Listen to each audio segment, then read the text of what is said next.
l'extrémité du globe, je vois un être géant qui apparaît.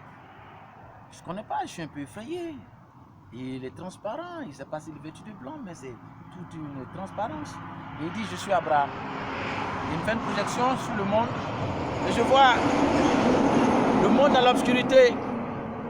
Et ce jeune homme dans les rues qui passe son temps à crier. Il crie dans les rues, il parle seul, à haute voix, il parle de Jésus, il crie. Mais personne, les gens ne l'écoutent pas. Il parle comme s'il parle au vide.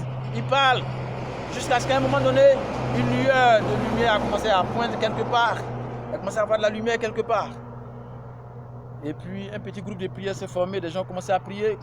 Et lui-même s'est orienté vers quelque part. Il a commencé à ranger des chaises. Et puis des appareils, des choses vont se mettre en place.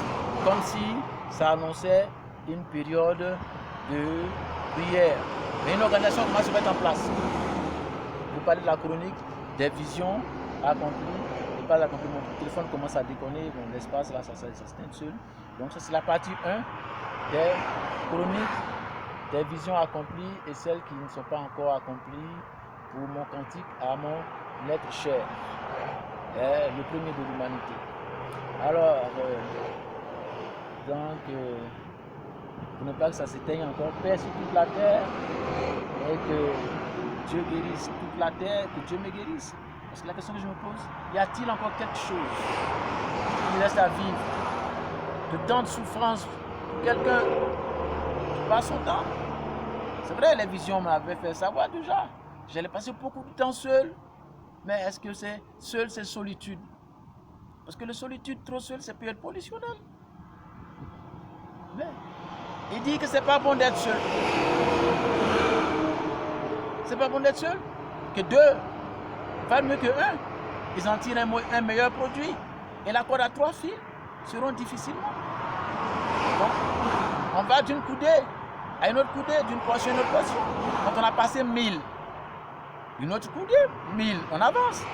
Qu'est-ce qu'on a resté? J'ai resté toujours sur la même place, à tourner sur la même place, le même endroit, les mêmes choses, les mêmes habitudes. C'est qu'elle a fait le contentement. J'ai appris le contentement, mais il m'a appris aussi l'abondance. Et s'il me dit mon prochain comme moi-même, je suis content de prier pour mon prochain, mais je ne suis pas content de partager le contentement avec mon prochain. Et je prie donc pour l'abondance, pour moi et pour mon prochain.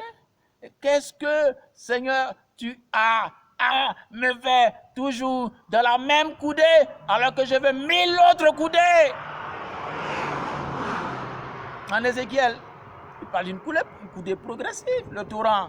Quand il est sorti là du petit lieu du temple, il devient un torrent. Il devient un torrent.